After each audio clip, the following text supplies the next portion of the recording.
안녕하세요, 스미스미입니다. 네, 오랜만에 영상으로 다시 찾아뵙게 되었는데요. 그동안 컨텐츠에 대한 고민을 너무 많이 하다가 유튜브 영상을 자주 올리지는 못했는데 오늘 저희가 영화를 한 편 보고 왔어요. 최근에 개봉된 돈이라는 영화를 보고 왔는데 그 내용이 주식시장과 그 브로커에 대한 내용을 다루는 영화더라고요. 저는 또 어느 정도 이해가 되는데 같이 본 우리 옆에 계신 우리 와이프님께서는 내용이 좀 많이 어렵다고 하더라고요. 그래서 오늘은 그 영화에서 나왔던 내용들 중에 어렵다는 단어나 아니면은 뭐 내용들에 대해서 이야기해보는 시간을 가져볼까 합니다. 등장인물이랑 또 간략한 스토리 소개 좀 해주세요. 먼저 류준열, 유지태, 조우진 아저씨가 나와요. 류준열은 증권회사에 입사한 브로커. 브로커 뭐 하는 거지? 주식을 클릭하는 사람이에요. 주식을 클릭하는 게 뭐야? 손님이 주문을 해달라고 하면 그 요청받은 주문을 사주거나 팔거나 하는 일을 하는 사람이죠. 근데 영화에서 다룬 내용은 개인이기보다는 좀 펀드 매니저랑 이런 내용들이 나오는 거 보면 좀 기관들, 큰 금액을 펀드 같은 여러 사람들한테 모금한 자금을 이렇게 굴려주는 그런 운용회사의 주문을 받아서 처리해주는 그런 역할로 나오는 것 같아요. 그래서 법인 영업 1팀의 브로커로 나오잖아요. 네. 맞아. 류준열은 그렇게 증권사에 입사한 신입 직원으로 나오고, 유지태는 어떤 사람이죠? 유지태는 브로커들에게 시켜요, 뭘 시키죠? 사라고.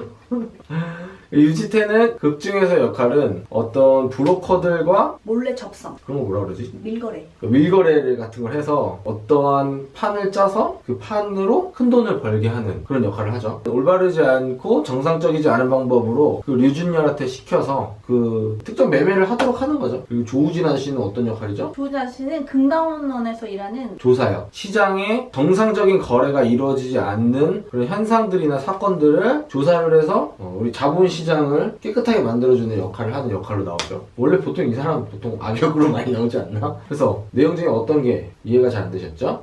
일단은 다 이해가 안 됐고 용어들이 너무 생소하고. 그렇지. 영화가 조금 친절하진 않았어. 보면은 어떠한 그 유지태가 유준열한테 어떤 거래를 시켜서 그러한 거래를 통해서 돈을 많이 버는 내용이 나오는데 그 거래에 대한 상세한 설명까지는 아니더라도 간단한 이 텍스트로 소개 같은 거 좀 있어야 되는데 이게 뭐 연출에 대한 부분이라던가 그런 부분을 떠나서 일반적인 사람들의 금융 상식선에서 이런 내용들을 이해하는 데는 조금 부족함이 있지 않았나. 뭐 이렇게 내용들을 조금 설명을 한글로 해주던가 아니면은 좀 늘어질 수는 있었을지언정 좀 화면으로 좀 스토리를 좀 더 깊이 있게 보여줬으면 좋았을 텐데. 아무튼 그 어떤 게 내용이 제일 먼저 생소했던 단어는 쿼트러플?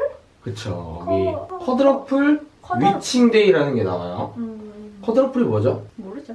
아니 그 일반적으로 쓰는 그 싱글, 더블, 그리고 3개는 트리플, 쿼트로. 4번째가 쿼드러플인데 어쨌든 뭔가 4개가 있는 것 같아요. 그리고 위치가 뭐예요? 위치. 아니 영어로 위치 마녀잖아, 마녀. 그게 왜 나와 갑자기? 그러니까 내 마녀의 날이야. 쿼드러플 위칭데이는 내 마녀의 날이라고 하는데 어쨌든 내 마녀의 날이라는 건 마녀 1, 2, 3, 4가 한 날 만난다는 의미로 만들어진 단어예요. 그게 뭐냐면 우리가 주식시장에서 주식이라는 물건을 사고 파는 게 주식시장이잖아. 그런데 이거를 기초자산으로 해서 이거를 모찌로 해서 만들어낸 또 다른 상품이 파생상품이라고 그래요. 여기까지 이해되나요?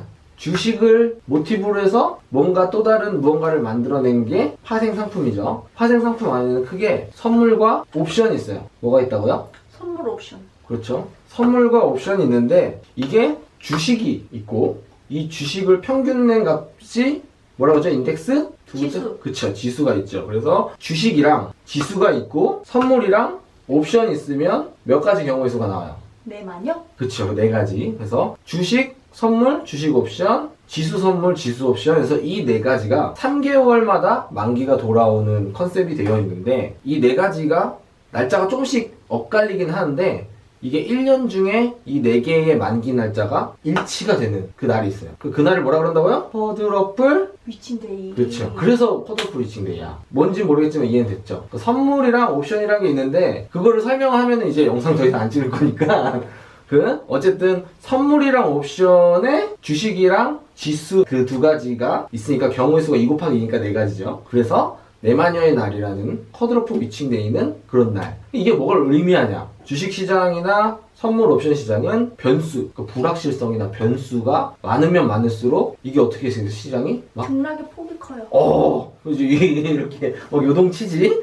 그 요동치는 게 하나만 있어도 시장은 요동을 많이 치는데 이게 2개도 아니고 3개도 아니고 4개나 시장이 요동을 치는 변수가 있으면 시장이 폭이 어떻겠어요? 평소보다? 들락날락. 그렇죠. 엄청 커지겠죠. 그래서 컷오프 위칭데이는 그런 날인데 유지태가 류준열한테 지령을 내리죠. 다음 주 목요일날 컷오프 위칭데이인데 그날 스프레드 거래라는 걸 하라고 합니다. 맞아. 그렇죠. 스프레드 거래, 스프레드가 뭐예요? 이렇게 바르는 거 아니야? 스프레드는 사는 가격과 파는 가격의 차이를 얘기해요. 쉽게 얘기하면 환전해봤죠? 은행 가서 환전을 할 때 달러를 사는 가격이랑 파는 가격이 어때요? 같아요? 다르죠. 다르죠. 그리고 은행은 싸게 손님한테 사서 조금 거기에 몇 원을 붙여서 손님한테 팔죠. 그럼 이 사는 가격과 파는 가격의 차이를 뭐라고 하죠? 스프레드? 그렇죠. 그게 스프레드예요. 그래서 이게 컷오프 위칭데이는 변동폭이 어떻겠어요? 커요. 크겠죠. 그러면 사는 가격과 파는 가격의 폭이 어떻겠어요? 크겠죠. 커지죠. 그러니까 이 날에 맞춰서 스프레드 거래를 한다는 게 그런 의미예요. 등락의 폭이 컸을 때 좀 더 판을 키워보겠다. 그치. 이게 등락의 폭이 적을 때는 사는 가격과 파는 가격의 폭이 차이가 좁은데 컷오프 위칭데이는 등락의 폭이 크니까 이 폭이 클 때 사는 가격과 파는 가격이 넓어졌을 때 거기서 큰 차익을 보겠다. 이제 그게 유지태가 유준열한테 얘기했던 그 내용이고 또 뭐 있죠? 또 유지태가 이렇게 얘기하죠. 다음에는 프로그램 매매를 할 겁니다. 네, 그렇죠. 프로그램 매매는 이거는 어려운 내용은 아니고 우리가 주식을 사고 팔 때 사람이 종목을 입력하거나 클릭을 해갖고 주문수를 입력을 하고 매수나 매도를 누르죠. 근데 이 매수랑 매도를 누를 때 사람은 심리가 반영이 되고 실수를 할 수가 있잖아요. 매수를 해야 되는데 매도를 할 수도 있고 그 영화 처음에 나오듯이 거꾸로 할 수도 있고 또 내가 종목을 잘못 누를 수도 있고 뭔가 매도를 손님이 매도하래서 매도하랬는데 내가 생각할 때는 지금 매도하면 안 될 것 같은 거야. 나의 이런 감정이나 주관이 개입될 수 있는데 그런 부분뿐만 아니라 또 이제 수십 개의 거래를 매수 매도를 동시에 사람이 하는데 한계가 있잖아요. 손가락이 10개고 손이 2개밖에 없잖아요. 그래서 우리 엑셀에다가 입력을 다 해놓는 거야. 종목을 뭐 A부터 Z까지 다 입력을 하고 금액을 얼마 하고 그리고 그 옆에다가 매수 매도 이런 걸 다 적어놓고 그거를 가지고 컴퓨터에다가 입력을 하고 프로그램이 알아서 사고 팔고 하는 그 정말 프로그램 매매네. 그 말 그대로 어려운 내용이 아니에요. 프로그램으로 사람이 하는 매매가 아니라 프로그램으로 매매를 하겠다. 그럼 왜 그걸 한다고 한 거야? 그러니까 거기서 나오는 게 5개의 그 운용사랑 같이 한다고 했잖아. 그러니까 여러 사람이 여러 종목을 해야 되니까 유준열에 상대방 5명이면 6명밖에 안 되는데 수십 개의 종목을 단시간에 여러 개를 하려면 프로그램을 써야 돼서 그래서 프로그램 매매를 한다. 뭐 그런 내용이죠. 다음은 지하철에서 공매도 한다고 했을 때 그쵸. 9호선 노량진역 노량진역에서 4-4번 플랫폼에서 만나서 유지태가 유준열한테 뭐라 그러죠? 이번엔 공매도를 할 겁니다. 그래서 공매도를 하는데 공매도라는 거는 공이 뭐야? 공허하다 할 때 그 없어. 빌공짜죠. 매도는 뭐예요? 팔아. 근데 공매도를 합치면 그럼 뭐예요? 없는 걸 팔아. 그렇죠. 정확해요. 주식이 없어. 근데 시장에다가 팔 수 있어요. 개인은 못하는데 우리나라는 기관에서는 그걸 할 수가 있어요. 아까 유준열이 어디 부서였죠? 법인. 그렇죠. 법인은 기관이잖아요. 그래서 법인에서는 기관은 그렇게 공매도를 친다고 하는데 공매도를 칠 수 있는데 공매도라는 거는 없는 주식을 파는 거야. 그럼 내가 지금 원래 같으면 내가 주식을 사서 가지고 있는 걸 파는 게 정상적인 일반인들이 생각하는 건데 공매도는 주문을 넣는 거예요. A 주식을 1,000원에 매도를 했어. 그럼 체결이 됐으면 나한테 돈이 들어오잖아요. 근데 없는 걸 누가? 시장에서는 누군가가 사는 거지. 그러니까 내가 없을 뿐이지 시장에서는 이 종목이 계속 누군가 사고 팔고 하고 있잖아. 그럼 내가 만약에 뭐 삼성이 전자가 어. 없는데 그치. 한다고 내놓았어? 그렇게 될 수가 있는 게 이제 기관들은 해준다는 거야. 그거를 해주면 그래서 삼성전자를 5만 원에 100주를 팔았어요.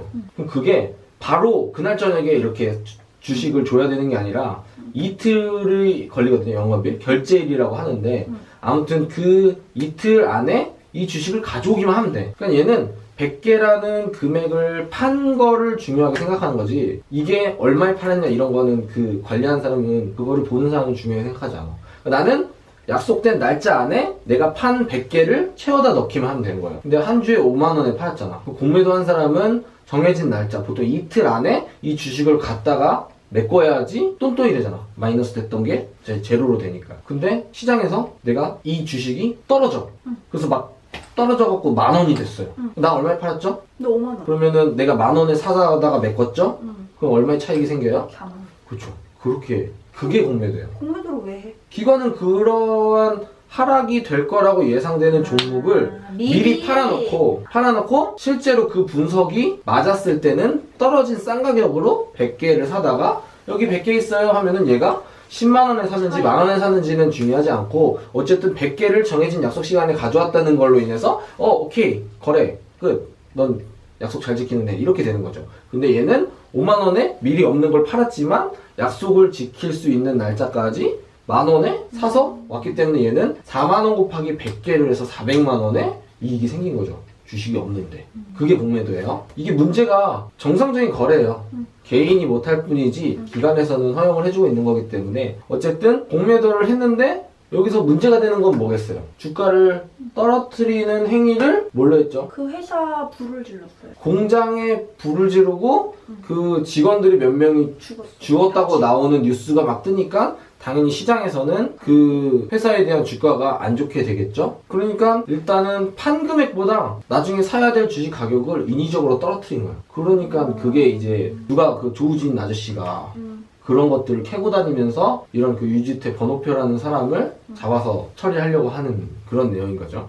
실제로 금감원에서 물론 저런 일들을 하는 부서가 있긴 하겠지만 이거는 그 KRX라고 한국거래소 이 주식과 선물과 옵션 거래가 되는 거를 관장하는 한국거래소에 시장감시위원회라는 데가 있어요. 거기서 아까 그 조우진 아저씨가 나왔던 모니터 같은 걸 보고 이상한 거래 뭐 예를 들어서 평소보다 거래량이 많아지거나 아니면 특정한 창구 그러니까 특정 증권사의 어디에서 매수 주문이나 아니면 매도 주문이 많이 나오는 것들 그런 것들을 감시하는 게 한국거래소에서 시장감시위원회에서 그런 일을 한다는 거고요. 그리고 또 영화에서 그 마지막에 유준열이랑 유준열 친구랑 그 시간을 맞춰놓잖아요.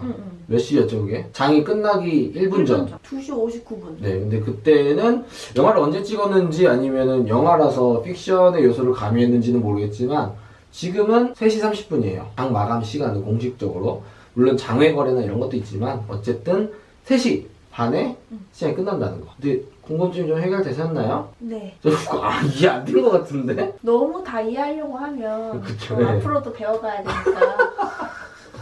네, 아무튼 이렇게 영화 제목 뭐죠? 돈, 네. 돈에 대해서 영화 속에 나오는 우리 와이프가 이해가 못하는 것들은 많은 분들도 똑같이 궁금해하실 내용일 것 같아서 제가 평소에 다루는 재테크나 주식 투자와 관련된 내용이라서 이렇게 영상으로 한번 특별 출연을 이렇게 이분께서 해주셨어요. 자발적인 출연인가요? 둘 다. 둘 다는 뭐가 둘 다죠? 네, 좋아. 네, 아무튼 그래서 이렇게 내용을 구성해 봤고요. 영화에 대한 내용은 최대한 얘기하지 않고 거기에 나왔던 주식이나 투자와 관련된 내용들로 가지고 한번 영상을 찍어봤습니다. 네, 영화 보시고 궁금해하시는 분들께 도움이 되셨기를 바라면서 저희 뭐 이거 영화 뭐 홍보 뭐 비 받고 그런 거 아니죠? 네, 도움 되셨길 바라면서 다음에 또 유용한 영상으로 찾아뵙겠습니다. 감사합니다. 너도 해야지. 같이 이거. 알았어. 하나, 둘, 감사합니다.